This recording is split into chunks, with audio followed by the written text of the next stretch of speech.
Mastering the maze. Using phrasal prepositions in negative sentences.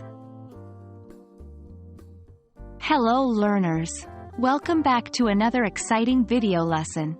Today, we're delving deeper into our series on phrasal prepositions. Specifically, we're going to focus on how to use phrasal prepositions in negative sentences.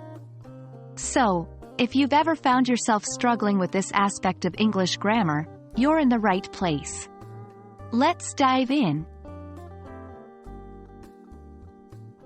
Phrasal prepositions, also known as compound prepositions, are combinations of two or three words functioning like a single preposition.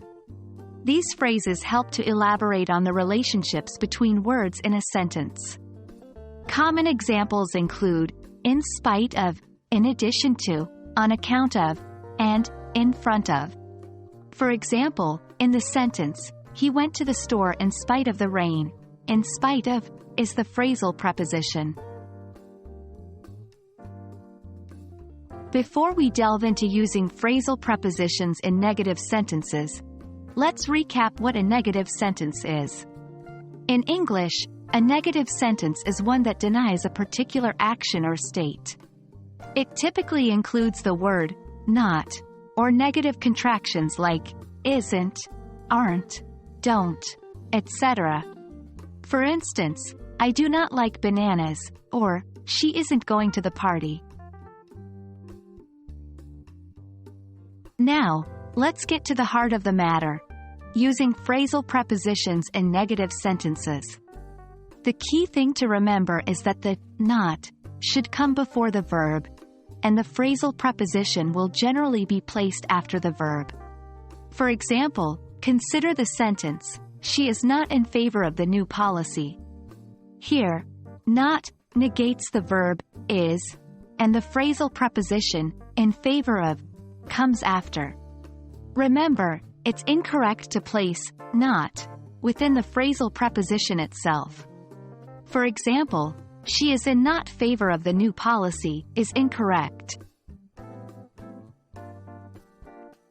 Practice is the key to mastering any language aspect. Try making your own negative sentences using phrasal prepositions. Here are a few examples to get you started. I did not go to the party because of the rain. They are not in line with our values. We will not participate in spite of the benefits. And there we have it, folks. Understanding and using phrasal prepositions in negative sentences is not as daunting as it might seem at first. With a bit of practice and understanding, you can master this aspect of English grammar. Remember, the key is practice. So, keep crafting those sentences and you'll be a pro in no time. Thank you for joining us in this video. We hope this lesson has been helpful. Until next time, keep practicing and happy learning.